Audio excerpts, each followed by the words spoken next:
and just echoey down here. You sound fine. See what I mean? Yeah, you sound all right. Where we at? Let's check in with the YouTube live. We are YouTube live. There we go. Boom, on your super connection. Well, I like your blank white background. It's really dope actually.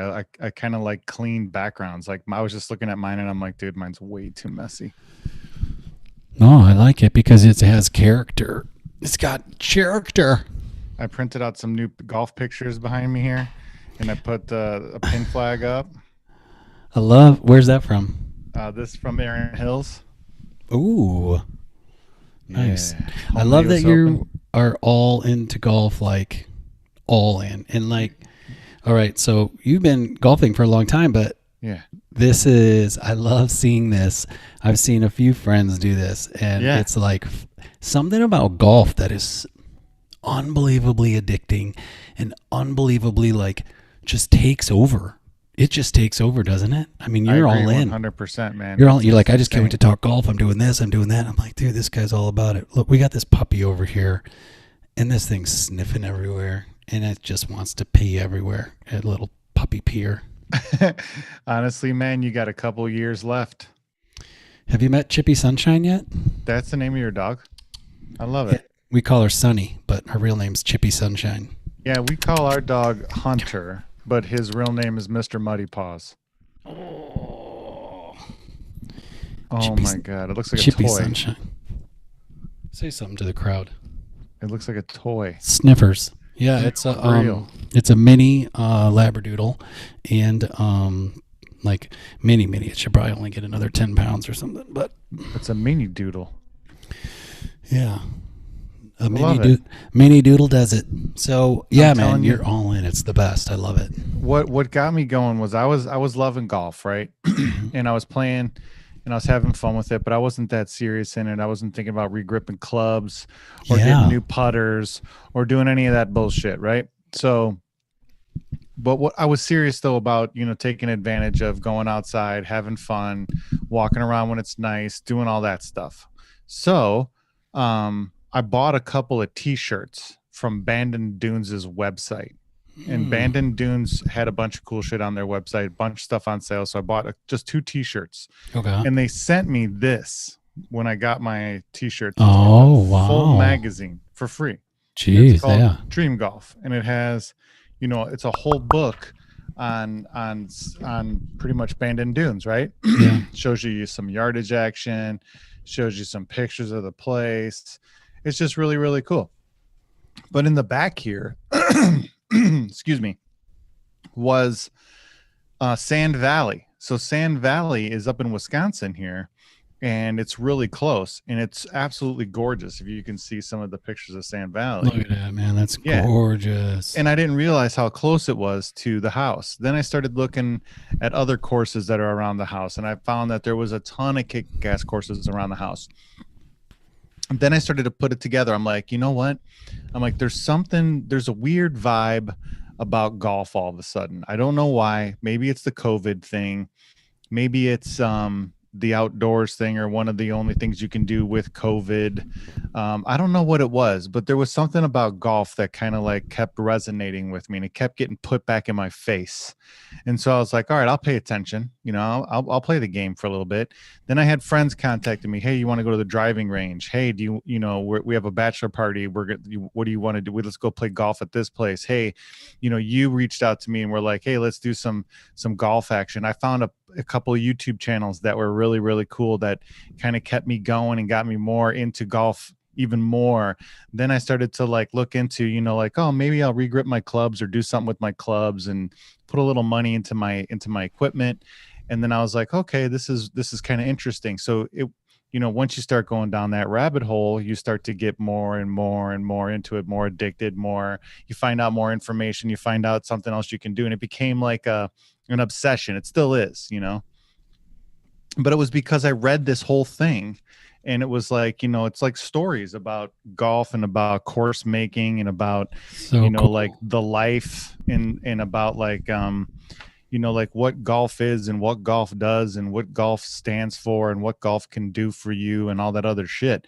So I was like, this makes sense. This is like a meditation thing. This is like it's a challenge between you and your mind. It's in it. There is a physical aspect. There is a competition aspect. There is a hanging out with your boys aspect. There is a camaraderie aspect. There is a being outside. Ground. Yeah, there is an outdoors aspect. There's so much stuff that you can use with golf to kind of get you back into tune with everything that you're supposed to be in tune with, that I was like, let me full focus on this for a little bit and see what happens. It's so cool, man. It was to the point where for me, Jenny was like, every time somebody would say something to me, I would directly somehow relate it to golf. I'd be like, oh yeah, right. It's like when blah, blah, blah, blah, blah, and I'm doing this or I'm doing that. It's like, what, da, da, da, da. And you could always relate it back. Exactly. Yeah. It's one of them sports. It's one of those things. Fun. It's so fun. One of those things. That's how you know it's so important and so, and so good. It's so cool. The different things like you go through. So, hey, she's pulling on the power cord. It's first you're like, for me, it was like, okay, I want to get as good as I can get. So then you're playing and you're comparing yourself to other people. Sure. And then you're like, man, I'm never going to be as good as I want. Like I can only get like 2 birdies in a round. Like if I can't get, if I'm not somehow getting like 5 or 6 birdies in a round, I don't even believe I can do that. Like until you do it once, it's like hard to get your mind past the thing of even doing that. I remember one time I was like 3 under through 8. My buddy turns to me and goes, "Yeah, this is the best you've ever played, huh?" And I was like, "Yeah, shut up." And then it was like, like double bogey, triple bogey. And I was like, "Dude, you son of a bitch." And he's like, "Ha ha ha," because he was actually messing with me. He's a really good golfer, and I think he was just trying to see if I could hold it together. That's what I hear. The caddies are not supposed to say anything like that. Oh, you're not supposed to talk at all. No, you're not supposed to talk at all. And then it got to be, well, hold on a minute. That doesn't mean anything. Like I need to beat the golf course. It's me against the golf course. It's me against yourself. Going when you're 235 yards out and there's water on the right of the green and you can hit it 235, but to hit it straight and to get it to land on the green, do I need to do that? What's my game plan? So then when you go, go play like a tournament and you get down to the last hole and maybe you're not going to win it, but you're like, hell. It's like, can you stick to the game plan? When I was playing in some tournaments, I literally would write out every club I was going to hit, every shot, every hole. And the first 6 tournaments, I did that and I won them all in my handicap, awesome. Within my handicap range. Yeah. I was living in Denver and I won all of them. And it was like, I stuck to the plan. But as soon as you start going, you know what, and then you push it, all hell is out the window. So then it was like, okay, can you play within yourself? So there's that challenge. It's like, let alone the score. First, it was like, I don't want to lose a ball. That was one of my goals. Right. Then it was like, okay, no double bogeys. Or it was like, no, I don't want to hit one out of bounds. Then that was the goal. And then it was like, okay, I can play an entire round with 1 ball. Okay, great. So it's like all these little things you can throw into that. That's just... There's so many. It's such a mental game. It's great because you'll play next to some kid, or like you look at Charles Howell III. He's been on tour forever and he weighs like 115 pounds and he's hitting it further than me. And I'm going, I'm way stronger than this guy. But until you have to learn actually how to hit the ball.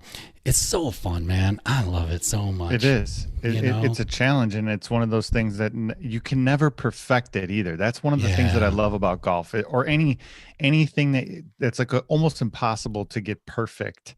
I'm in because there's a lot of room to work, and a lot of times you can just get better than like the guy next to you by just outworking them, especially on something that you can't get like a pattern and get it perfect or anything like that. And you know what's really funny is you'll hear pros sometimes say like, if you play boring golf, nothing flashy, straight down the middle, straight on the green, 2-putt par. If you could just go bump, bump, like old man golf and just get pars on every hole, that's a really good score. But too many times we push it where I can get it over the tree, I can hit a cut, I can hit a draw. And you know what I mean? It's like, that's the coolest part about it. You learn so much about trying to control your emotions, trying to control your ego. Ego is the hugest, right? Some guys hitting an 8-iron and you're like, well, I'm going to hit an 8-iron, but maybe that's not the club. No. That's why people will always say, well, what are you hitting? And they'll say the number. I'm hitting my 150 club. Yeah, exactly. Whatever that is for you, whatever that is for me, it doesn't matter. I'm hitting a 150-yard club. That's what I tell all my buddies that don't play a lot. I'll tell them, I go, which one can you hit the furthest? I'm like, I'm hitting a 9-iron. That doesn't mean you should hit a 9-iron from a $160, you know? Yeah. You know what's interesting too is the driver, right? The driver is the only club that doesn't actually have like a distance. Like if I'm going to hit an 8-iron, I know like 160 to 165, cool, depending on the wind, whatever. Yeah. But with a driver, it's just like, hey, I'm going to swing and it's going to go as far as I can hit it. It's not like, oh, I'm going to try to hit this 275 on in the air and land. Like you should have an idea of how far you're hitting it, but we just take the driver and we swing away. And it's like, there's a loss of context there. And it's like, if you really were just like, if you knew how far you hit that club and you tried to hit it to a distance, like you're doing all your other clubs, it might make more sense. But it's like this, the driver just means from here to however far it goes, which is so funny. It's hopefully so 300 yards. That's what I'm doing right now. So like I was telling you, I have that PGA Superstore.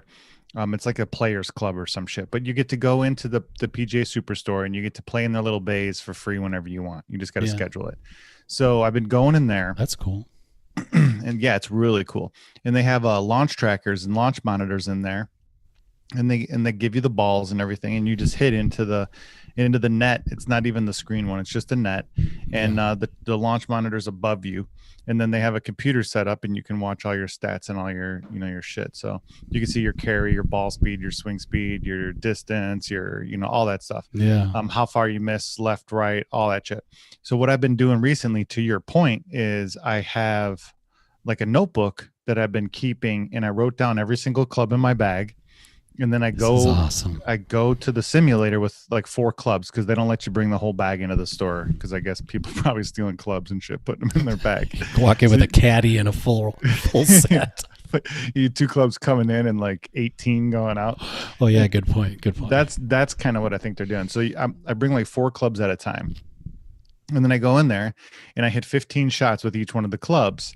And then I take like, I don't know, there's probably about 8 or 9 out of those 15, maybe 10, if I hit them all, pretty good, where I can see exactly how far, if I hit it right, it should carry, it should, the total distance, the ball height, all that stuff, everything that I can see right there in front of me, I write down for my club. So I know exactly what this club's going to do for me.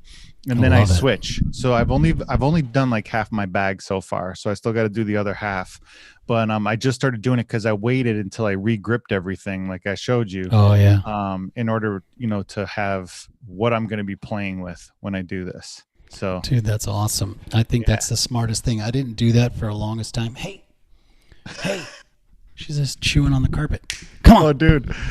My dog would chew on everything until about 3 years old. Well, she better not. Like literally everything. You better not. And every time she's sitting there, I always think she's pooping just the way she's sitting. So like the distance thing, I just always guessed.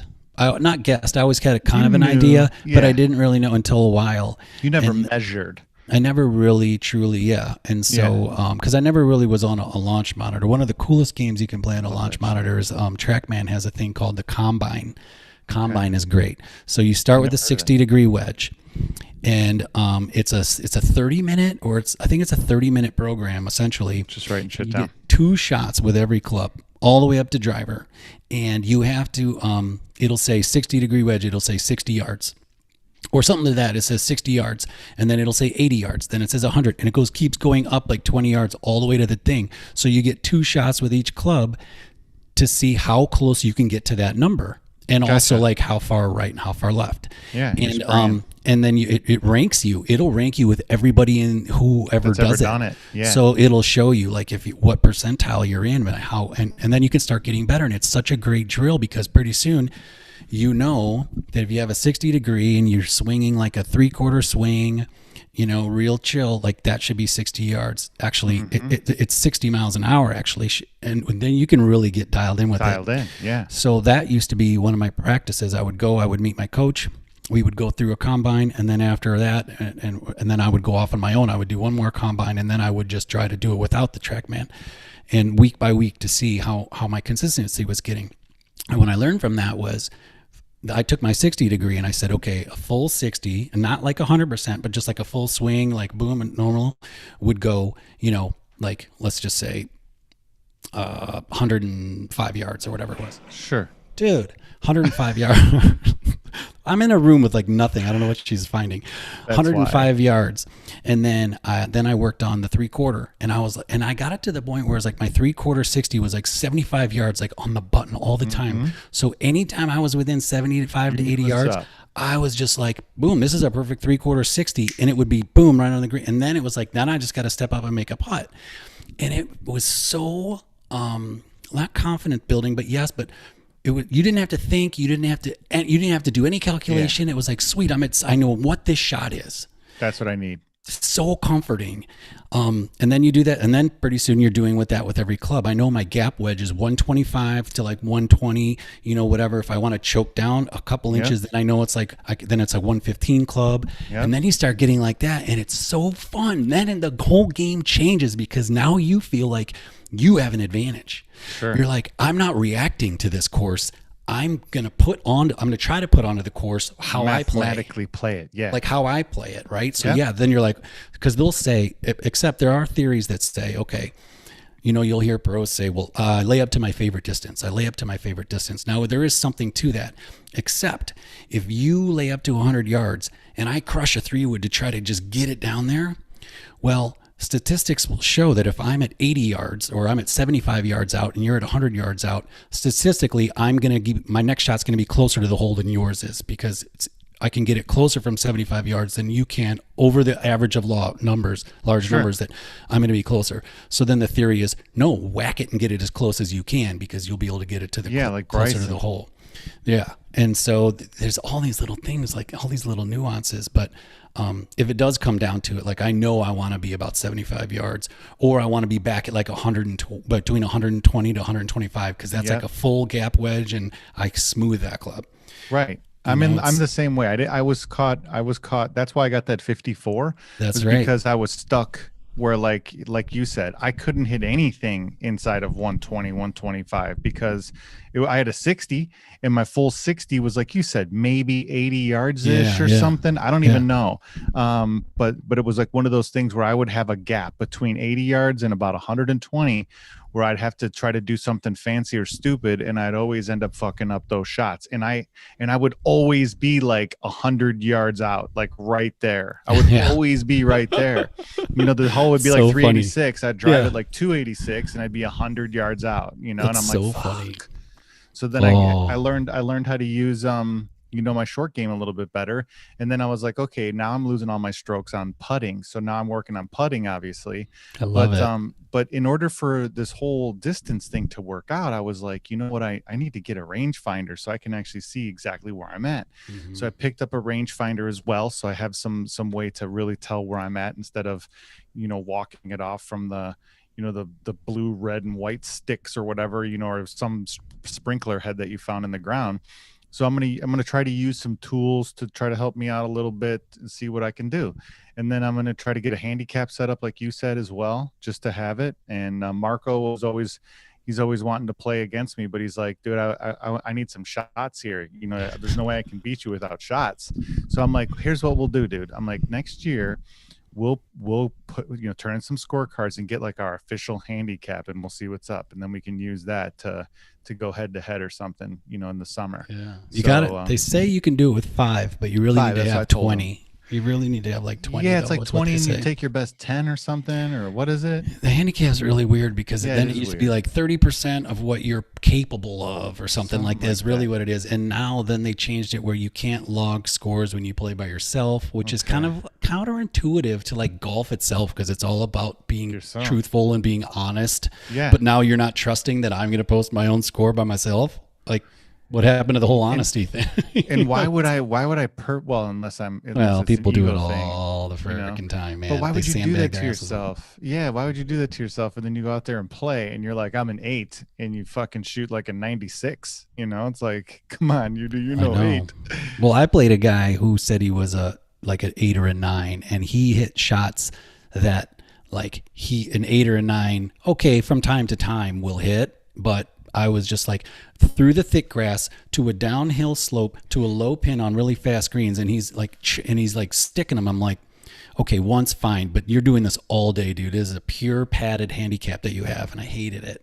And I couldn't say anything because, I mean, they were like, you know, big name guys at the club or whatever. Yeah, no, but it I works hated both that ways, shit, man. for sure. I hated that. Yeah, it works both ways. God, it's so fun. It's so fun because you can play against somebody who's a 20 handicap, and if you're a 3, they play a different tee, and you know what I mean? There's ways to make it. Yeah, you can add strokes, you can do whatever. And I always told Marco that too. I was like, dude, look, I'm like, when we play golf, I'm like, there's no such thing as anything over a snowman. So 8 is the highest score you can get on a hole. I'm like, we're not going to be playing here where you're on your 15th stroke, dude. That doesn't make any sense. That doesn't help anybody. That doesn't do you any good. I'm like, until we get real handicaps, and that will actually show us where our cap will be too. You know, equitable stroke. You know, we won't take anything over that, and we'll keep it moving. But I mean, like, that's what we'll shoot for 2021. So I got a bunch of people that are addicted. Now Joe Corcoran's addicted again. He wants to play all the time. Yeah. You know, like we were talking a bunch about going out and hitting some courses, you know, either halfway or, you know, out by you definitely. and then out by me. Yeah, I'll be coming in town. All 3 of the above.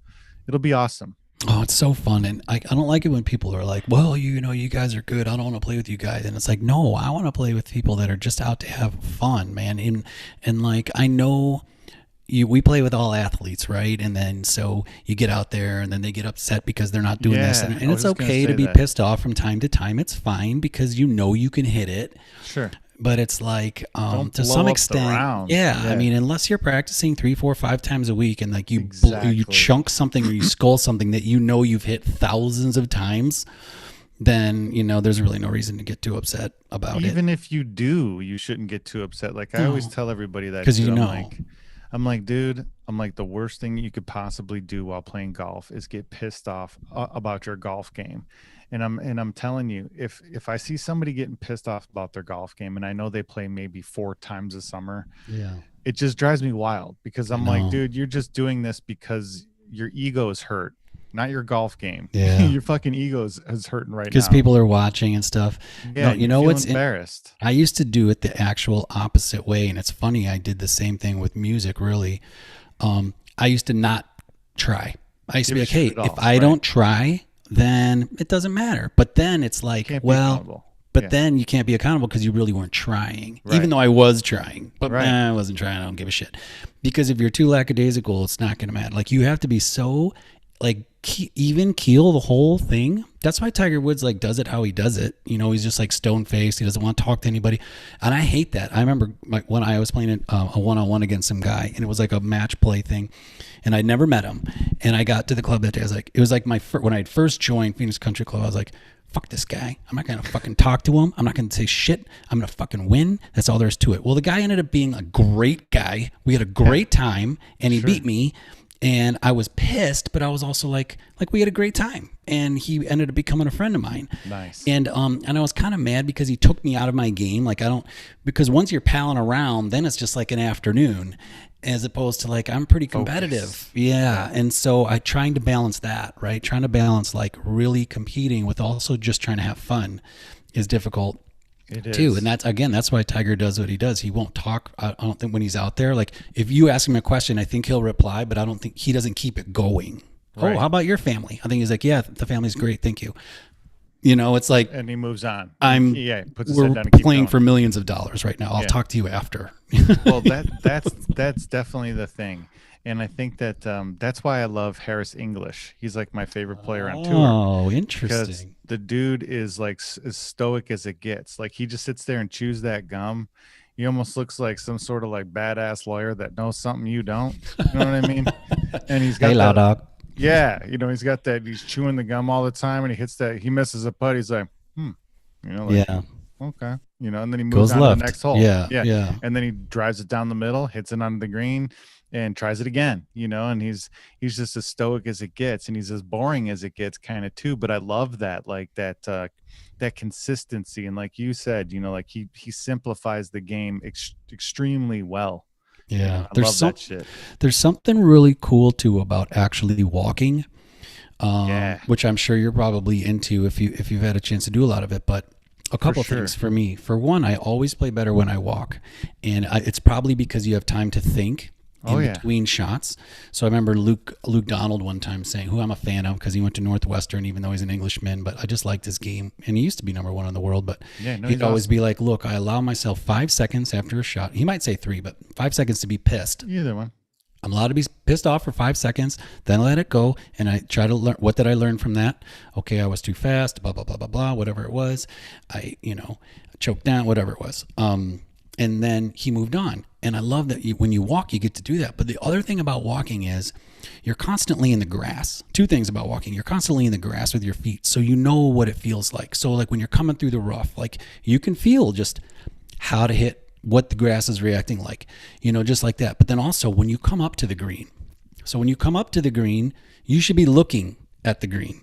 You should be looking at the green when you come up, like what, because you're about to go up and putt on it. So you should be walking up and like looking at it, and you should be sloping back, paying attention to what's happening. Yeah, like because a lot of those, because when we get up, especially with our buddies, we don't walk around and look at the putt from all different sides. Nope. In fact, when I do that in tournaments, if I ever go outside of my normal and I'm like looking at it from I don't putt very well because that's not normally what I do. Sure. But you'll miss putts sometimes when you're like, oh shit, I should have looked at it from the low side. I didn't know there was that much. I didn't know it came this way. And that is what, when you walk up to the green, start taking a look around.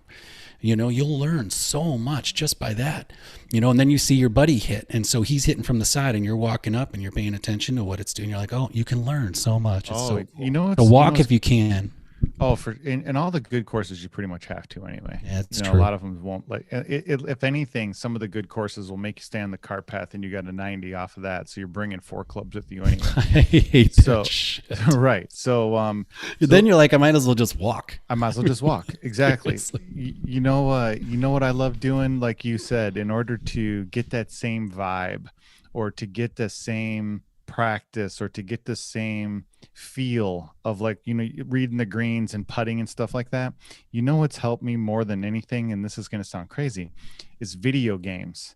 So like when you play PGA Tour 2021 on a PlayStation, because I'm addicted to that too, obviously.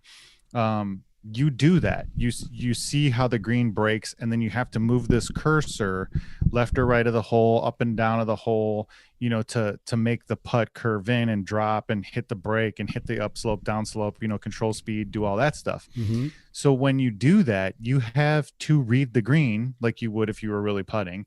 Then you have to also determine how many cups outside the hole you're going to hit it, how hard or how soft you're going to hit it. So you have all those thinking variables in your head that's going on, even though you're physically not doing it per se. Yeah, you're still thinking through the entire process. Yeah, that's awesome. And it's so crazy because I'll go out and really play, and then I'll see the hole just like in video game golf, and I'll go, okay, look, I see that the hole is where this putt is going to break to the left. I see that it's uphill. I usually would put my cursor out here if I was playing the golf game. This is that's awesome. Exactly where I'm going to putt. Awesome. All right. So there's a system out there. Write this down if you don't know about it, called Aim Point. And so not a long time ago, but even a few years ago, and still now, you'll see pros do this when they get on the green. You'll see them go like, they're putting fingers up, right? They're doing this. Okay. So that's a whole system. So let's say, what happens is you go halfway between your ball and the hole, and you straddle the line. I've seen this. Straddle the line. Did DJ do this? They all did it. A lot of them do it from time to time, and they used to do it more than I've seen. So you straddle real quick. And this is like the quick version, but you straddle it halfway between your ball and you straddle it, and you say, how much do I think it's breaking? A 1, a 2, a 3, or a 4? It could be, how much of a break? And I say, it feels like a 2. And if it's breaking this way, then I put my fingers to the right. So if it's breaking to the left, I would put it to the right. And then how far is how fast the greens are, which this is a little bit different. If they're really, really fast, whatever, slow. So, but you don't really have to worry about that. So you put this really works, dude. And it's a quick, so you get up there. Yeah. So but you don't do your fingers when you're standing there. So you just feel the slope halfway through. Then you walk back to your ball and you go, okay, it's a 2. It's about a 2 slope. So then you put it 2 on the right, and then you look where you want to aim, and then you come up here and you hit. And I'm telling you, it works.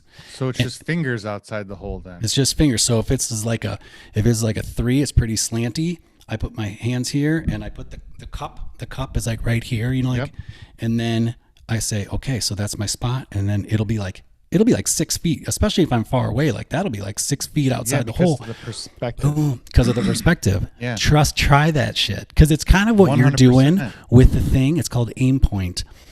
There is a whole system where like you put a level on I'll look all at this it, crap. Man. I'll go YouTube the shit out of that. Aim Point Express. It's really cool. Any of these little, like that TrackMan combine thing that you said, this Aim Point shit that you said, any Aim of those Point little tips, helped just me, text me, especially from far away. Even from sometimes close, you're just like, well, what do I do? And like you're like 1, and you're like, okay, I'm gonna hit it right there, and you'd be surprised actually how well it works. That's even cool. After you do it a couple times, then you can kind of get, like you said, you don't even have to put your hand up. You're right. like, okay, that's like a 2 finger. Okay, I'm right there. Yeah. Well, I'm definitely going to do that because that's what I've been working on the most is putting. And, I noticed. And that's why I wanted to make sure that I could putt good because I was struggling with my distance control, but I was using this old ass blade putter, which was like toe weighted and shit. And I just had it. The only reason I was using it is because I had it. Yeah. It wasn't because I tried it out and it was the best putter for me. It was the putter I had. I was like, so I'm like, I'm going to go get a putter and I'm going to make sure that this putter is for me. Yeah. That it works for me, that it's sized for me. All of that shit, fitted for me. So cool. And I hit I couldn't even tell you how many putters, more than I could count, more than I literally could count. And it wasn't just by one putter from Mizuno, one putter from Callaway, one putter from Titleist. I hit all of their. You got to get putters. Like the pipe neck. You got to get the full neck. You got to get the straight, the center shaft. I did center shafted. I did mallet. I tried long putter. I did all that. I didn't try shit. the long putter. That's the only thing I didn't do. I putted very well with a long one, almost like a belly putter, but I wouldn't let it touch. Yeah. And I think like maybe the weight of it and everything was really nice. And I finally got fitted for the right putter, and I have a setup, and I've been putting very well ever since. But you're right, you got to get. It's night and day.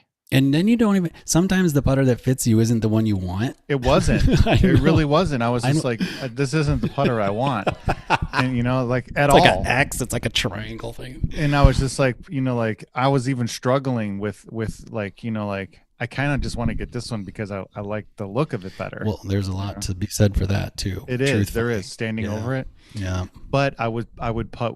It was night and day though. I'd putt way better with the one that I got. So I was just like, I just got to suck it up and get this one. You got to do it until you get out there and see if it really, really works, man. 3 months it took me before I actually, even though I knew that was the putter for me, I had gotten fitted. It was still a month and a half after that before I actually bought it. So you were talking about practicing distances and stuff, and if you look up tour averages, so look up tour averages for putting, and if you see a 3 foot putt, like a tour average is I don't know, it's in the high 90s. It might be 98, 97 or something. Yeah, mm-hmm. That they're going to make them, right? Yeah. Then go to 4 feet, and 4 feet's 80 something. So there's almost a 10% difference. So I was like, okay, I'm not going to work on 3 footers because a 3 footer is really close. I'm going to work on 4 footers because if I can get my 4 footer make percentage and I would do 4 balls around the clock. So I would go and I would have to make 25. I would do 25 of them, or I would do 20 or something like that. And then I would see what my average is after 20. And I got it to where I was making 90% of my 4 footers or whatever, 93% of my 4 footers. I was like, okay, so now when I step up to a 3 footer, because I've been practicing 4 footers for months, a 3 footer is oh my God, look how close this is. It's a whole foot closer. So that now I have 3 footers and 4 footers locked in. I don't even mess with 3 footers because if the make percentage is that high, then who cares? Let's just go back a foot. So then I went from the 4 foot to the 6 foot, and I practiced 4 footers and 6 footers because I figure, well, if I'm making 4 footers a lot, then a 6 foot doesn't look that much farther. Nope. Right? And to your eye, and the confidence level's still there. Then when you're at an 8 or a 9 footer, you've been practicing 6 footers. So it kind of makes an 8 footer look very makeable. So anytime I'm within 10 feet, I'm extremely confident because of how I've been practicing. And I'll still practice 10 or 12, try to go lag putting. Yeah. But But the 4 to 6 footers to me really helped me shave many strokes off, because there's something that if you can get the ball to within 10 feet or somewhere around 10 feet, man, I feel confident. I'm here getting the chills because I've practiced them so many times. Yeah. And I'm not talking about going to the putting range and doing 1,000 balls a day. I'm talking 25 minutes of putting practice, like 5 days a week though. Yeah. You know, not where you can keep your focus, right? Where you can actually do your pre-shot routine every time and do your thing. It really helped. Yeah. So, and I've been writing a bunch of stuff down too. Like when I started to figure out my putting stroke and the things that were like some of the key points that would work really, good when I did them, I wrote them down, which was like, when you take the club back, don't lift it up, keep it along the ground, raise your hands, make sure you keep your hands up, don't drop them down towards your stomach, what was some of the other stuff? Putt off my front foot, because when I putted off the middle of my stance, I didn't have as much feel or control. Oh, nice. And there was it was a view thing. It almost looked like I was looking from behind the ball towards the hole. Yeah. And when the ball was lined up off the center of my stance, it felt like I was almost putting the ball and like sweeping it instead of like putting it. Like literally, that's the best way to explain it. I felt like I was sweeping something off the floor versus like almost like, you're like looking down. Yeah. And you're like, gunk.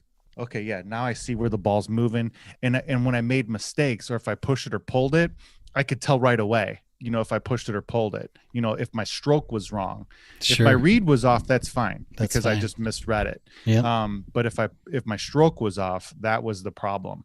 See, that's so great. And it was just little shit like that. And I wrote it all down so I wouldn't forget it. Oh, I can't wait to play with you. So translate two things. Translate that to the full shot. So like distance control, right?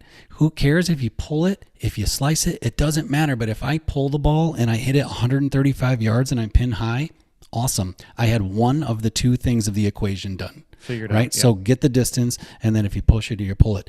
A drill that I learned from this guy who actually teaches many pros. I took a lesson from him in Omaha twice, and then I got his book. Nice. His name's James Siekman, and he's a short game guy. And what he did was he sat home and he watched. His brother was on tour. He watched Seve play. Like he watched the masters of short games guys, not just the masters, but like the master short game people. And then he developed like kind of how to hit the short game. So, but he has this drill for putting, and it's just take a dime, and just put it a foot in front of your ball, and just putt it over a dime.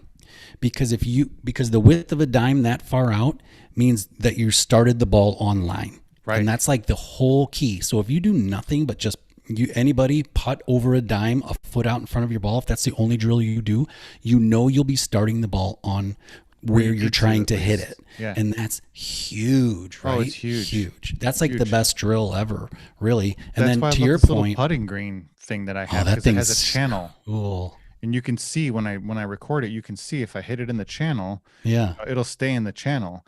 And if I hit it outside of the channel, you can see where I missed it in inside that or outside of that channel.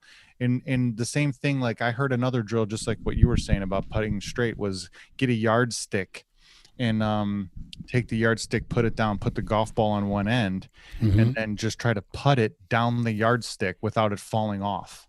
Oh, that's really difficult too. Or the gates. If you put two tees in where the tee, that's actually a hard one. But Phil Mickelson has a little tool out and I used this for a long time. It's it's like a plastic thing, and you put these two little like ball bearings at the end, and you can go here, or here. And I mean, here's so small, like the ball can barely, and if it hits one of the ball bearings, the ball bearing falls off. You got to go put it back. But I could get that where I could just roll it through. And even if I wasn't putting at a hole, I knew I was hitting the ball straight. Right. That was a big deal. Big time. There's one other thing I wanted to say that really helped with the putting thing. Interrupted you? No, it's fine. Was it another drill book? Was it another dude? I don't know. I can't remember, man. But gosh, so much stuff. I went through. I have notebooks full of, how many did I get in a row this time? How many did I get in a row that time? And just like you're doing, like you have to do that because then you'll know your tendencies. Though you'll know like, I have a tendency to whatever here, or I know that my right if I'm, right to left putts, I'm really great at. It's these other ones that I, mess up. Pull or that I miss all the time. Oh yeah. What's your putter look like? You want me to get it? Well, or like just, well, sure. Otherwise, like, are you able to set a quarter or a dime on the back of it? Because that's another one. Oh yeah.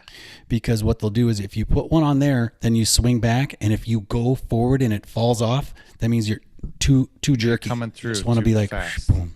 And that one my buddy uses, and he swears by that because it keeps his tempo.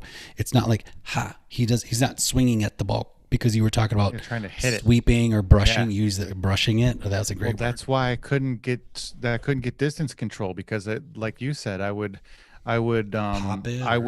swing and try to hit it on shots that were uphill, and then on shots that were downhill, I would barely touch it. Yeah. And like I'm thinking I'm playing on some stimp meter that's out of control when I'm playing a Chevy Chase, and and it's so inconsistent, and I'm just like, Jesus Christ, I can't figure out speed control to save my life. Speaking of which, look at your shirt. Yeah, no doubt. This is the Ethereum Jesus. Oh geez. That's what they call me, the Ethereum Jesus. Nice. But yeah, so that's my thing. Is I love I can shave off putt. Putting, I can shave off probably 8 strokes, no joke. Guaranteed. Yeah. And I don't know what you're shooting, but like that's a lot of strokes. But I mean, you can. The high 80s all day. So my goal is to get into the 70s this year somehow, some way. You'll do it. And we'll just go from there. You'll do it. And yeah, and who knows? I might surprise myself and get low 70s or something like that. But I'm sure you will. I just want to crack into the 70s a little bit. Like you said, just feel good about some of the work that you put in and see it actually pay off. And I mean, every time I go out, even like I said, even if I'm fucking around, I'll still get 4 pars, 2 birdies, even if I'm just messing around, but I'll still have 2 snowmen and a 6, you know what I mean? Like next time. Yeah. The snowmen. I mean, luckily I don't want to say I don't have those anymore, but like you lose a ball from time to time, especially when I was playing in, if you play those desert courses, like, oh yeah, if you're not fucking ball anyway, it's ridiculous. But or you want to get killed by a snake. You're definitely going to do that. There's something just fun about shooting in the 70s. And then it gets to the point where if you shoot 80, you are mad. You're like, fuck me, dude. It's like, that's when you're like, you shot at 82 and you're pissed. Well, that's okay. And it's just like, because you know what? I was more pissed off. I was more pissed off because it's 5 hours that I was just out here and I, blew it. If you're definitely trying to score, I could see it being frustrating. So I want you to try this. Yeah. Seriously, whatever course you're playing next, and hopefully you know it, like if it's your home course. It is probably Hilldale. And you probably have done this. You could do it in your head.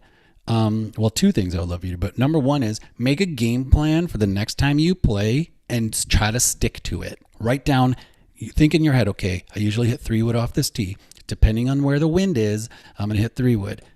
I'm not going to. That's, and then say, okay, I'm probably going to be 150 out. I'm going to hit 9-iron, depending on where the pin is, blah, blah, blah, blah, blah. And don't deviate. Don't deviate from your plan. Just stick to the plan and see how it plays out. Because then there's like no like making shit up as you go. Like, well, I'm going to try the knock, whatever this. I'm going to try it this time. Just try to stick to the plan. Was one. I already forgot. That's the beautiful. Rest. The other one. No, here, let me jump in. So what I've been doing based on what you're saying, right? So I've been addicted to yardage guides. Oh, I love them. No, that's nice. Where's that one from? This one's Whistling Straits. Oh yeah, that's nice. Yeah. So I just buy them online because I want to collect them. That's like a really cool collectible. Yeah. Plus, I want to play some of these badass courses too. Yeah. And like you said, you can game plan them. There's yardages. There's spots that you should avoid. Like you said, you can say, oh look, I have to carry this 202 to get to this point. Maybe I should play it left. This is a way better miss left. Stuff like that, like you can see the undulation on the green. So, if the flag's up front, I'm going to have to keep this, on this tier, blah, blah, blah. It's like, maybe I should go 3-wood if it's a par 5. Maybe I should go 3-wood 60. Like, play within your game. And I'm not just talking to you. I'm just talking to whoever's watching. But it's like, But I love these Oh, look at things. that, man. And I tried to get one from my course, Hilldale, but the So guy said they cool. were sold out. He's like, I'm gonna pick some up, and then we'll have some in stock soon. So I'm gonna get a yardage guide for my little home course here. My two home courses are Hilldale and the Bridges of Poplar Creek. So those Interesting. two courses are like walking distance from my house, and they're super awesome and super cheap. So I'm gonna do exactly what you said. I'm gonna get yardage guides for both of those. I'm gonna Yeah. game plan and course manage the shit out of So a couple fun. of rounds. I'm gonna map it out, and then I'm gonna go out there and see what's up, and I'm gonna film it. I'm gonna try to film it, Oh yeah. bring some shit. I got a little GoPro. I'm just gonna keep with me and try to film some of my shots, and I'll talk, about the shots in between them, Oh, I and then I'll want to do have. that with you. I can't wait. We are. Oh That's yeah, what we we're are. gonna do. Yeah. And I'm going to keep kind of a log like you said. This way I can kind of refer back to it, watch it later, cut it up even if I want to, and post it. So post it on our channel here. Dude, my buddy, that's going to be so fun. My buddy Yeah. Mike Lysing lives here in Lincoln, and he's probably the best golfer that I Nice. know that I play with. He's, probably a +1, +2. Dude, that's And incredible. yeah, it's really good. And so plus means on the other side of par Yeah. for anybody that, like the pros are +6s. So I'm like Yeah. a 3.5, but that's not a +3.5. It's like, it would be considered like a minus, I guess. The other way. Yeah. Yeah, the other way. So he will always hit one more club. So if it's 100, and let's say 75 yards, like that might Sure. be a max 7-iron for me depending on the conditions, but he's going to hit a nice, smooth, easy cut 6 or whatever, just a 6. Like he's always going to be just nice and smooth. And when you always have one more club and you do nice and smooth and you just pure it and his ball just takes off. Yeah, That's how best like ball flight every ever. shot should be. Always take one more club and then just know those distances. Instead of trying to muscle it up. Yeah, and just hit 75, 80% because you think you're swinging 80%, but your body's still coming through and clearing the ball. Because I remember my buddy would be like, "Man, you're swinging so hard." I'm like, "Dude, I'm trying to hit it 75% of my muscles, but your body just turns and goes like it just. Especially when you get Muscle here, you're memory, just like, for sure. boom, yeah. And so Yeah. it's like you think you're swinging. So, it's also when like if somebody ever told you to shorten your backswing, like Yep. you think you're stopping here, but You're all the way you're around still your head. going. Yeah. So It's wrapped. You I can mean, see the club right here if you really look hard. and that is hard to do, to be able to say I'm going to take one more and I'm going to swing easy. I don't know why, but it's just difficult to do. It's I don't know what it is, but It it's is an hard to ego do. thing. That's what I was telling Joe too when I was talking about it. I'm like, I used to be able to drive. This. I used to be able to drive the ball like 300 plus every single time, no problem. Yeah. And now that I'm reworking my game, I'm like 280. Yes. If I miss by more than 5 yards off my spot, that's a problem. So like I'm gonna shorten it down to 280, but I'm gonna be nuts on wherever I'm aiming. And Right. then that'll get me in position to then do Have a whatever else I need chance. to do. Yeah. Yeah, because so many times I'm 310, I'm 320, but I'm way left, and Way I left, get way a right. cut slider I'm to like try to get this, something up to the and I'm on a some side hill, or Yeah. I'm at the side of a trap, and my Mhm. buddy Got a over there tree in front of me. and Lysing's like, 30 yards, 20 yards behind me, but he's right in the middle of the fairway, and he's Way got a better clear angle. shot at the green. Yeah, I could fly that tree if he was even in the same spot but behind me. I'm on top of the fucking thing. That's a good point, Tony. You That's a know? good point. And he'll be like, I know he wins. He will beat me, and I'll just be like, yeah, well, what are you doing all the way back there? Like that's the only thing I can say because I got you off the tee, man. yeah, I got you off the tee, man. But that was then. Like now I've gotten smarter because I'm sick of losing to him, and I'm watching how he plays, and I'm like, why don't you just dial it back a little bit and play not old man golf, but what I Smart call, golf. like LPGA. I mentioned it before. If anybody's gonna start learning, just watch the LPGA. There's some cute girls out there now, and watch how they swing. Yeah, dude. They're just like zip, boom. Yeah, let the zap, equipment do all the work. Yeah, it's Let the unbelievable. equipment do the Truthfully, work. And what's so funny too is that what I told Joe, the reason why I was doing this though wasn't necessarily even to just get my game better. Yeah. It was because after the 13th hole, swinging the way that I would swing, if I wasn't Oh. like in tip top golf shape, there's Yeah. no fucking way I could even walk the next day. Yeah. Like the next day, like when we went out to Moser's bachelor party and we played that first day, I played really good. And then the second day, I was so fucking sore from swinging out of my boots like I did and playing like I have been playing, 5 times a week for the past 4 years, that I could barely swing the club, dude. And I was like, I could barely even keep it on the course that day. I was picking up a bunch of the holes because I was just like, dude, I can't swing anymore. Oh my god! It just tore my body up, and I was just like, I can't do this. If I want to go play like Sand Valley or Bandon Dunes or, any of these facilities, that have multiple courses, that have multiple courses. You stay there. It's like a 4-day thing. It's a whole event, dude. I have to be able to, physically endure that. You can't just be Bryson DeChambeau does that, but he has a regimen that I mean, like, he is like probably doing freaking deadlifts and drinking power drinks and freaking, stretching and hitting, 5,000 balls a day to be able to swing like that for, 4 times or, 4 rounds over a given tournament and then come back and do it the next week.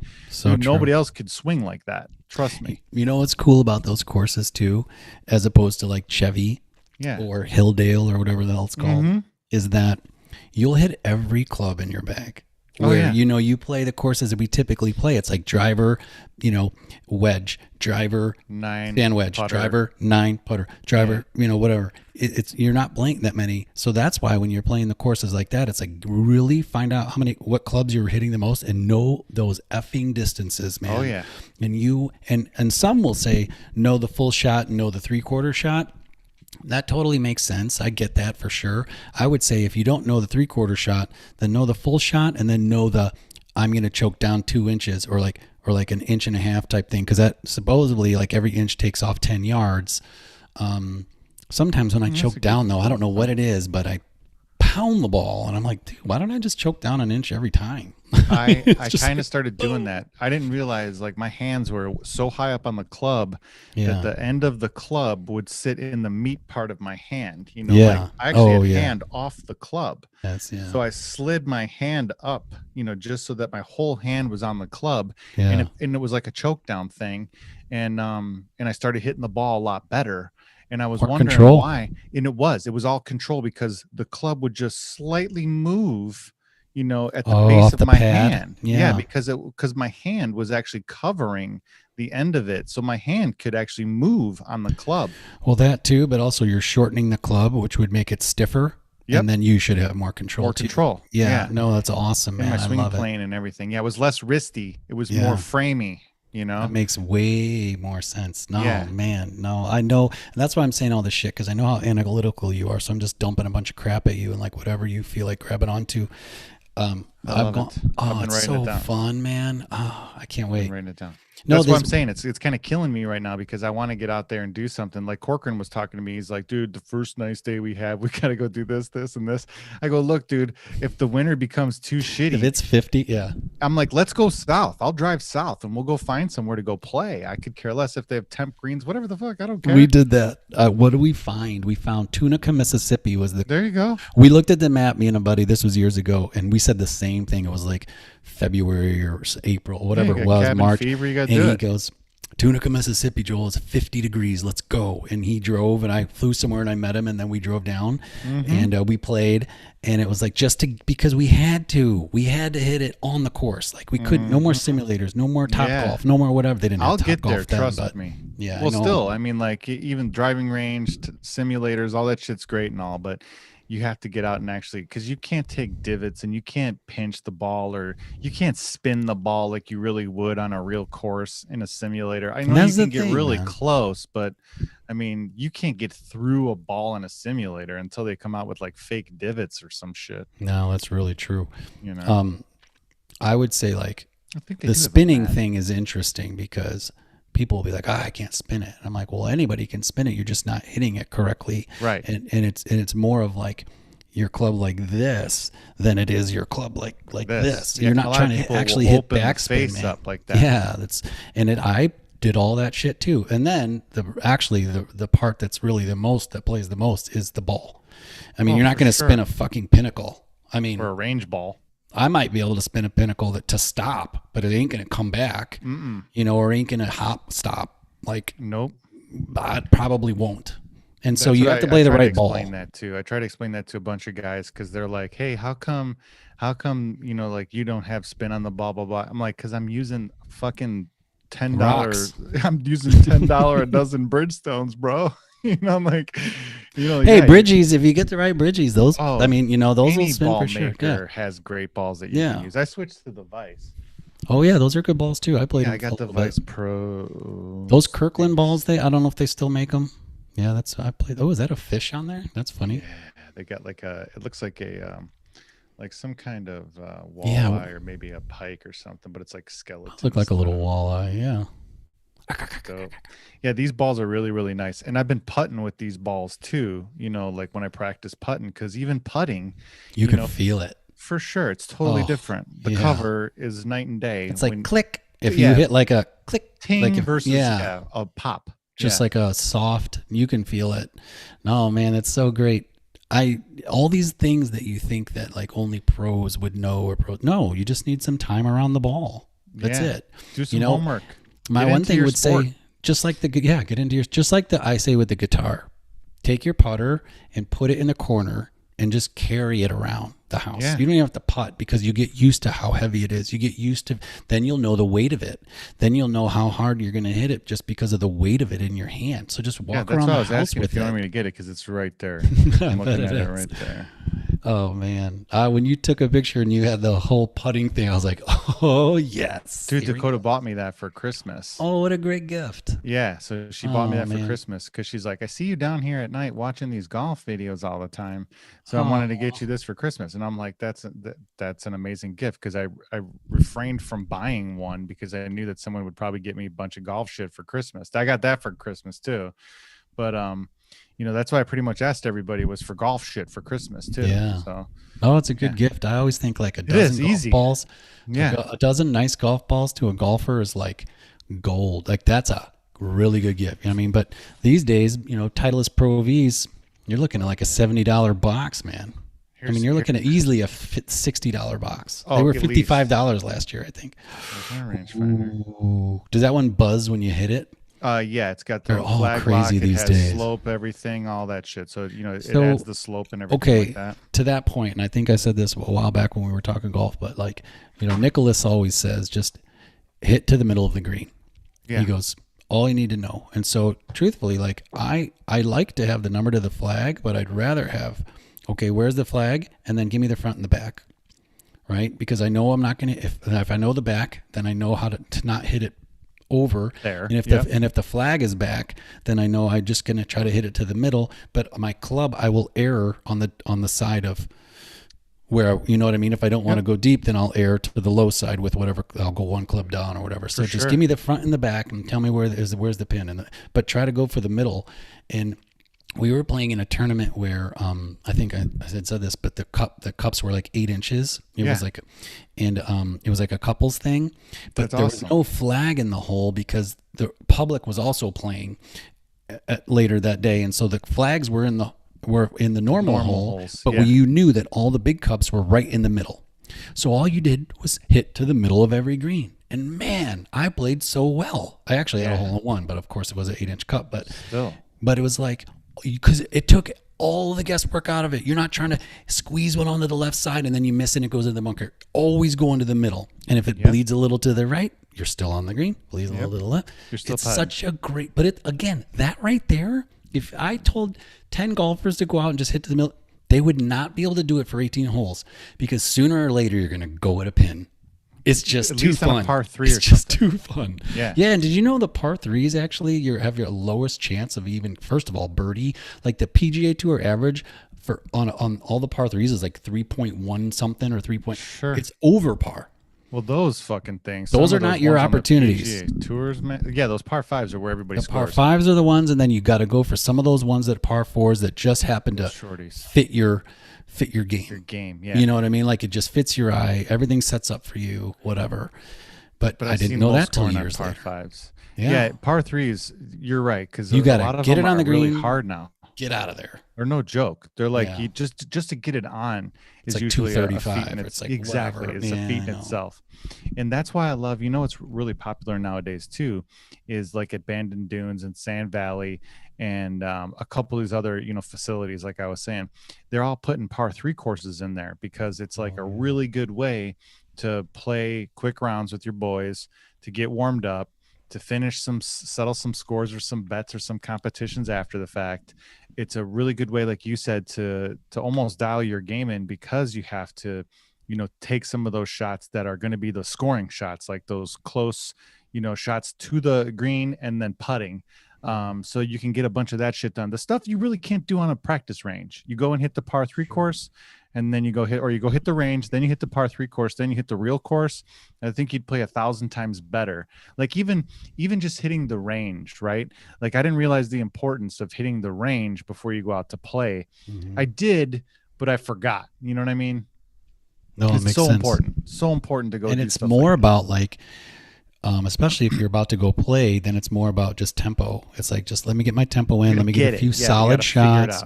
What's happening? Oh, I'm losing the ball to the right. Okay, looks like I'm going to play the losing ball to the right shot today. Yeah. It's like, instead of trying to fix it, you're like, oh, I'm just going to play the push. Or, I better figure something out because I don't know what's going on. Yeah, I'm spraying it. Yeah, it's crazy. But you got to do that because you don't want that to happen on the first 6 holes. No. I mean, truthfully, if you could go to the range like 3 times a week and just go for 30 minutes every time, the best part about that is it keeps you within yourself. You're like, okay, I have 30 minutes, so I'm only going to hit 60-degree 7-iron, and I'm going to hit some drivers. Yep, and I hit some drivers, and then always hit the simulator 6-degree, blah, blah, blah. But I'll switch up the other 2 clubs, and I always end up hitting the driver to try to dial it in. But you always got to do other clubs. I always tried to do at the end. I do 10 drivers, and depending on what the thing is, then I pick 2 goalposts, and I try to get all 10 through the goalposts. I go, okay, I got 6 of 10, I got 7 of 10, or whatever. Because I started breaking it down with, okay, what does it take to shoot under par? Well, you have to hit 13 greens. Okay, well, if I'm not hitting 13 greens, how the hell do I ever think I'm going to shoot under par? So now it's like, well, how am I going to hit the green if I'm not in the fairway?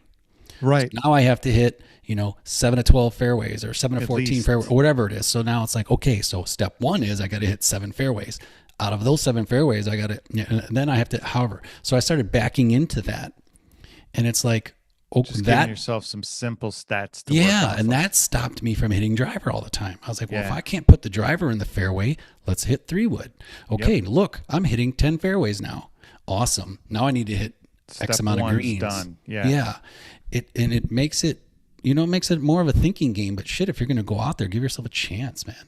Yeah, especially if you're otherwise it's 6 hours. Well, yeah, but also you want to have as most fun as you can, and it's fun really to play well. Yeah, if you're playing well, like I always tell everybody that too. I was like, if you have a bad first couple holes, or even if you have a bad, stretch in the middle or something, you have to be able to let that shit go, because the minute that you have a good hole, you could turn that into an incredible round. So like Marco, my buddy Marco, was having a terrible time, and he felt pressured because we were keeping score so much. And like I was telling him, don't worry, we're not going to count anything over 8.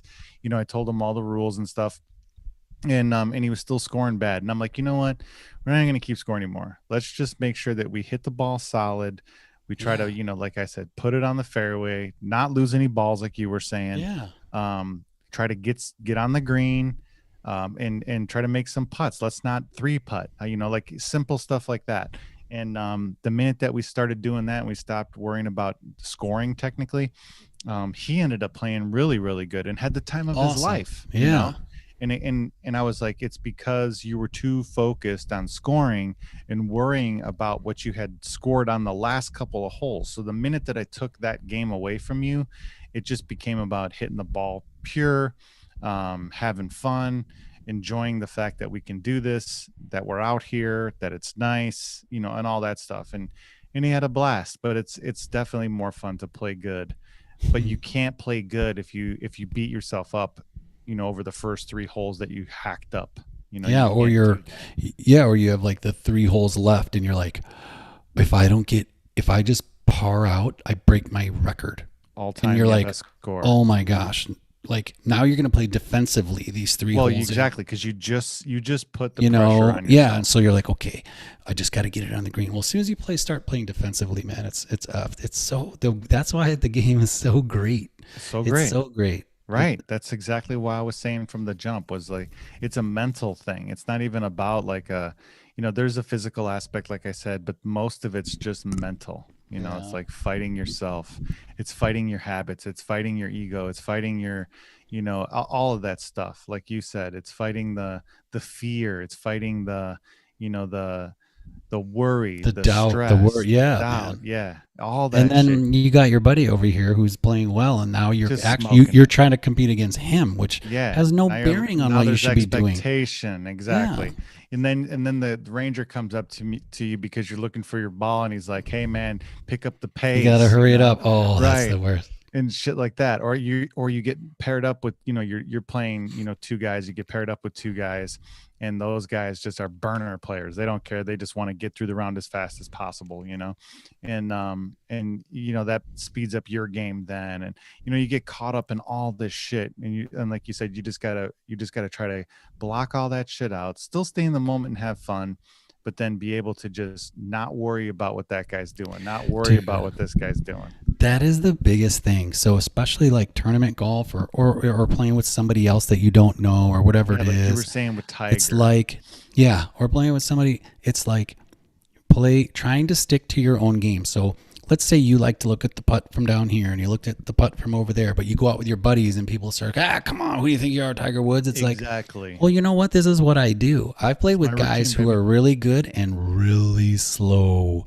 And I don't play slow, but you know what? That's their thing. And so don't play with them all the time or whatever it is. But it's like they would stick to their thing all the time. And you know what? They were fucking really good. And that's because they didn't their thing. They didn't care if they were taking them in, or if you're on the tee, and I've done this, you're on the tee and you really want to back off the ball, but you don't because everybody's kind of waiting. Say, fuck it, I'll just hit it.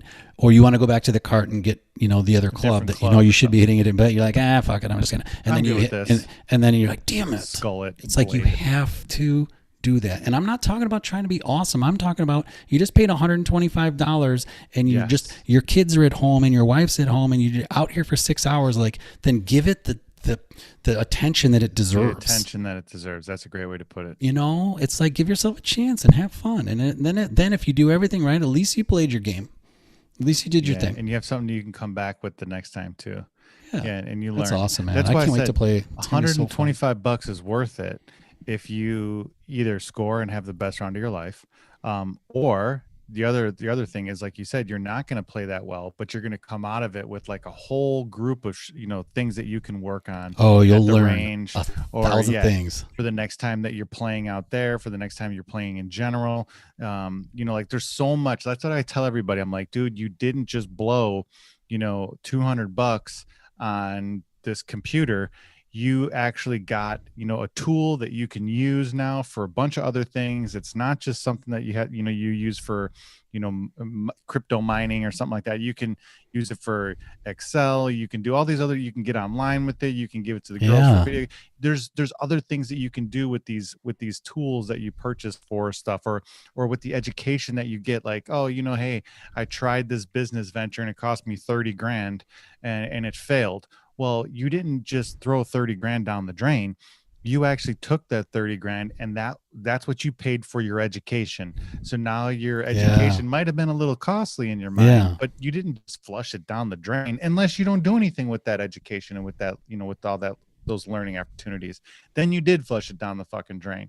But if you look at it just a little bit different, if you went out there and shot 90, that's not the best score in the world. But if you figured out in the last 2 holes, if you figured out this little trick about what you were doing wrong putting, you just saved every round that you're ever going to play after that forever. Yeah.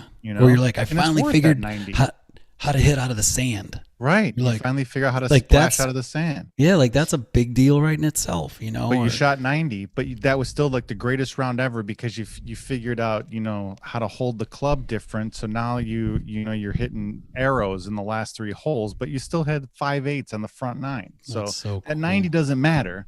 It's that you got something out of it. You actually paid $125 to figure out how to putt.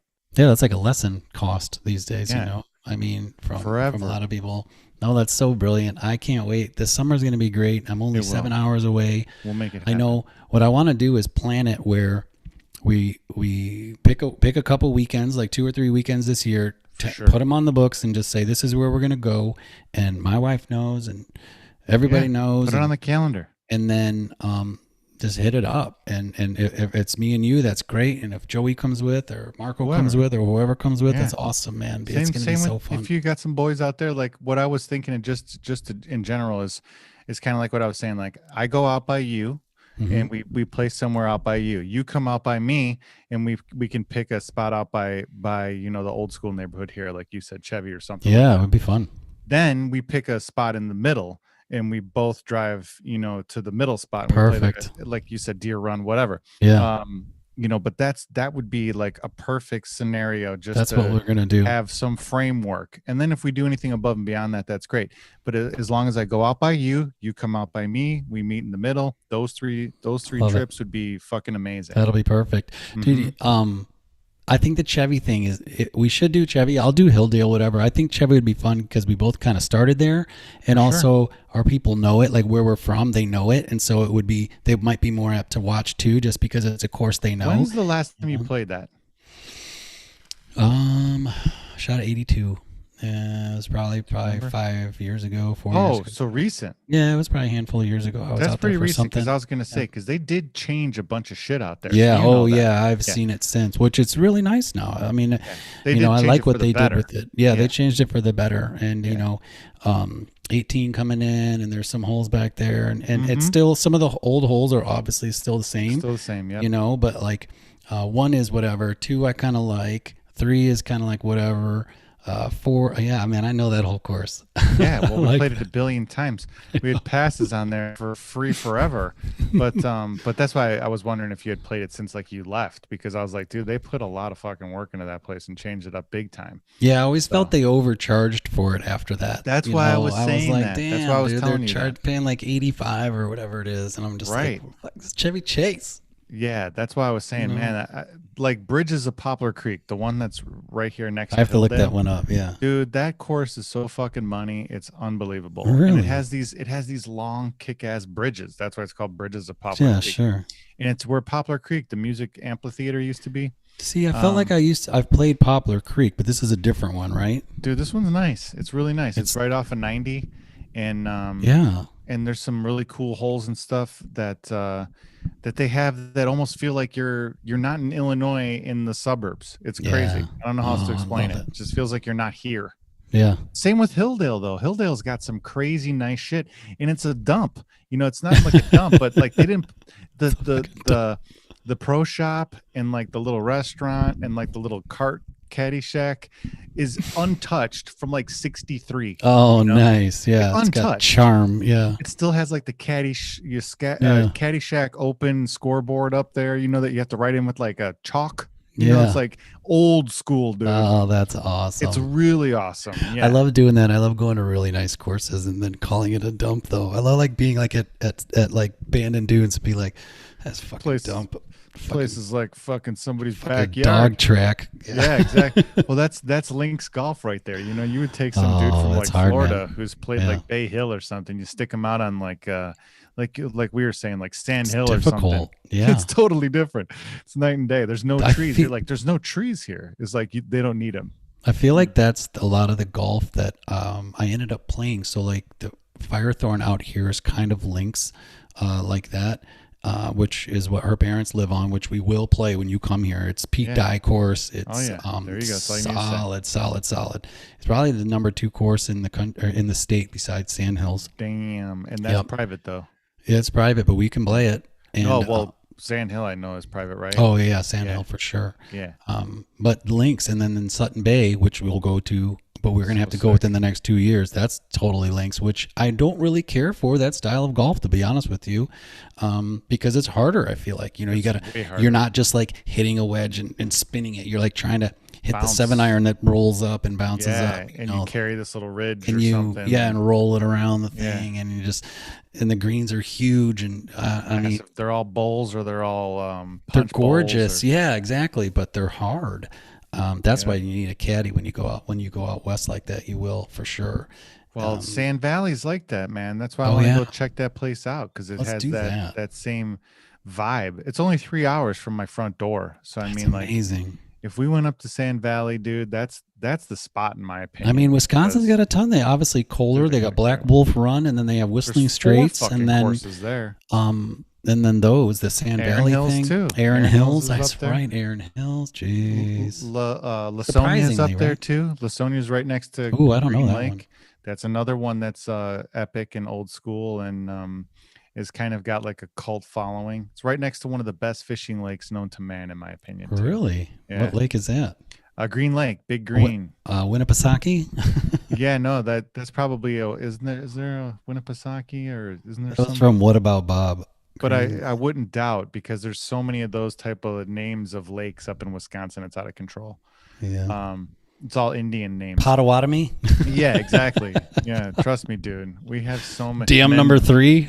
Mendota. Yeah. There's so many different crazy ass lakes. What's Pewaukee? Oh yeah, Pewaukee. The Chippewa flowage. Menominee. Oh yeah, Menominee River. Yeah, there's so many different places that we fished. I like that though. Indian names. Lining Kugels? No. Yes, Lineys. But it's red right or it's right off the river, so now I know where they get their water. But yeah, dude, that's the spot. And you're right, Wisconsin's stacked, and we're gonna take advantage. Surprisingly. So let's talk about that soon. I mean, because the sooner I can get dates out, I know we're farther out, but it'll help. For sure.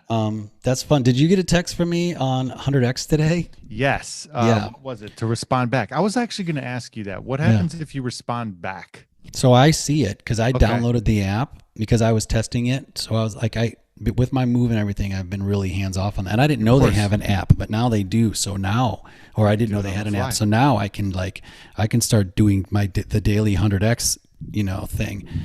Right now it's just me, you, and Marco, I think. But yeah, Marco. I want to start getting, some people to try to do this thing, but. I threw one out pretty aggressively on January 1st. It was like run 5 miles. You know what? I did do it, but I didn't do it before 5. Oh, you did? You're a badass, dude. Yeah. I noticed that it said before 5. It said before 5, which is kind of aggressive. And then I thought, you know what? It should have been more of a planning stage. So I was hoping I'm going to look back into that sheet because I'm not sure if I can load them right. So guess what? We're talking about here is 100X and how we're trying to do this random text message that you get. If you text to 100X if you text 100X to 844-721-1446, it's toll free, then you'll essentially get into the 100X program, which is it's free right now. Yeah, we're testing it. We're testing it. So you get in while you can. Get in while you can. But it's a random text message. You don't know when it's going to come, and it's going to give you something to do. It's going to be probably a workout or some sort of, or it might be an exercise of writing or thinking. But for the most part, we might hide $1,000 somewhere in the United States, and then text you the actual a riddle that will give you the lats and the longs. See, this is great. You don't know what the fuck. You don't know what's going to come out. You don't know. It might come out at midnight, which is actually I've been thinking about putting them out at midnight because if people are up late and they want to do whatever it is before they go to bed, I kind of like that because that's a cool way to start the day. And then people can wake up in the morning and say, "Booyah, we got cooking over there. You got to go." No. The wife was just bugging me really fast and seeing what was up. That's all right. I got to probably get running anyway. Well, actually, I was just going to say what I need to do is I need to really get running for real, because I got to do some work here because that says I have 48 minutes of exercise that I have to do. And then I still need about 550 on the red ring. Wow. and I'm gonna do it. I'm gonna start right now. It'll take me about an hour or so, 55, or it'll take me about an hour and 15. So I'll get it done before midnight. You're a badass. But I'm gonna start right here at 10:30. So I am starting my rings tomorrow. I haven't done a damn thing this year and I can blame it on the move and I can blame it on all that stuff. It only takes an hour. But you can get it done in an hour based on your goals, because my goals are the same as yours. Yeah, I know, but I get up at 5.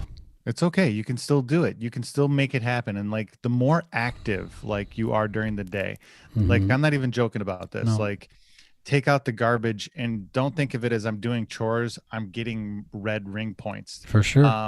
When you shower, think about vigorously showering so you can get more ring points. When you're cleaning, only vacuum with your left hand, so the vibration of the frickin' vacuum will give you more ring points. Pet my dog, pet my dog, pet my dog. Yeah, if you're walking around, swing your arms more so you can get more ring points. Like you have to like live it. You know what I'm saying? Yeah. And then whatever you have remaining, you just jump on that bike, you jump on the treadmill, you start doing jumping jacks. I was on the elliptical the other day just because that's all I had available to me. And it was like the Tony Little one. It wasn't even a good elliptical. It was like Tony Little Freestyle Elite, from like 87. Let's see what I got cooking here. Yeah, what do you got? What are you going to show me here? Well, no, my watch was charging. Oh, yes. So I got to see where I'm at. Mine's kind of 11%. I'm going to have to milk it and then charge it after I'm done here. Oh, you got the watch on? Yeah, I just want to kick it back on and see. I'm at 742 and 15. So I would need another? What's our move goal? Do I need 45 minutes? Is our move goal 60? The red ring.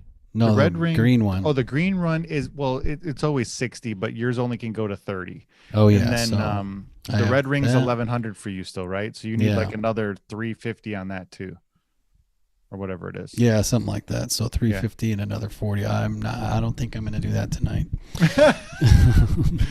Well, you were talking about doing your rings, so that's my tip to you. My tip to you is make sure it's charged, obviously, like you're doing now. But make sure it's charged strategically, and then do things that will help your red ring, because your red ring is going to be the hardest thing. Your green ring you can close pretty much no problem. Yeah, your red ring is going to be the hardest one. So do everything with that in mind. So from ending last year, probably the last 4 or 5 months, I was 95% locking my rings down. This is something you and I've been doing for a while now. Yeah. So, but the beginning of this year, this first week, no go for me. But I can say, starting tomorrow, these rings will be locked down every day for the rest of the year. Is my goal, that was our goal, was the entire year. With this move, it's okay. It's only 10 days in. I was off. But you already did your thing. Then you already blew the New Year's resolution. Now we're good. Yep. Pressure's off. But I just go 2 weeks longer. No doubt. You just go 2 years. And that's kind of what I want to tell people now is like, you can do a year from today. You can do a year from tomorrow. You don't have to start if you didn't start January 1st. It's not lost. No, you can. Like people start being like, you could do a month from today. You can do. No, but I mean, if you start today, just do a year and start it today. Like people. Yeah. Come on. It's not that tough. And it's just excuses. You better get going though. I got 4 minutes. So that's why I said, you can make it happen, and you can clean up your mess, however lazy you were during the day. That. If you know how to do jumping jacks, if you have a treadmill, if you have a Tony Little Freestyle Elite, if you have an elliptical, if you have a bike, if you have it doesn't matter. You can find some way to hit your goals. It's just like you said, it's just excuses and talking yourself out of it. But dude, honestly, man, the red ring thing and like the goals and the rings and stuff like that, it's been a lifesaver, because if you think about it, once you get to a certain point, like you said, you had 4 or 5 months in a row that you had pretty much done it. you get to a point where you're like, you almost feel bad if you don't do it just based on principle. I feel bad right now. Yeah, I know. Right. Yeah, it's like. But you've gone like hard in the paint a couple times this year already. Like you've had some 600 blowout days. Yeah, some good days, but it was the consistency. That's what I was saying about being consistent, right? I was just like, no blowout days. Like I drove 15 hours in the truck. Ooh. When I came here. 15 hours I did. I was so proud. Me and the dog. That's 15 hours, and I was like, fuck yeah. But you think I was going to get home and then lock it down? I should have. You should have. But I didn't. Yeah. But and I thought about you the whole time when I was driving. I was like, dude, you could just get out and do some push-ups. You could run around the truck a bunch of times. You can get it. You give yourself a fucking heart attack. You already had 2 monsters and however many. Yeah, just move a little bit, right? Just walk the dog. That's your excuse now. You got a dog. Use it as an excuse. That's true. I see you when you're like at night because I see your stuff come through. And it's like Jones did 0.67 miles. I'm motherfucker walking his dog right now. Yep, that's the dog. And a lot of times I won't even record it as a workout or have any intention of doing it. It'll kick in. Yeah, it just automatically kicks in. It'll be like, hey, I see that you're walking around outside. Do you want me to record it? Yeah. Yeah. So like most of the time, those are those. But that's the thing. Like I think that, like a lot of people will wait to do all of their hard work in a gym, right? Yeah. Where they'll be like, I got 2 hours that I work out every day. That's where I put all my hard work in. That doesn't work. You have to like live differently. Like literally, that's what I was saying about showering, about like vacuuming, about like doing the dishes, cleaning, like taking out the garbage, like all of those things you have to use as like excuses to get your red ring points. Dude, we just moved into this rental. It's a really nice place. Nice. And I could probably, because of the cement, I could hit a driver to the new YMCA we just joined. Nice. And this thing's pimp. And I can't wait. It's literally right here. It's right across just one street. And we're out in the middle of the country. Yeah. It's a perfect jog.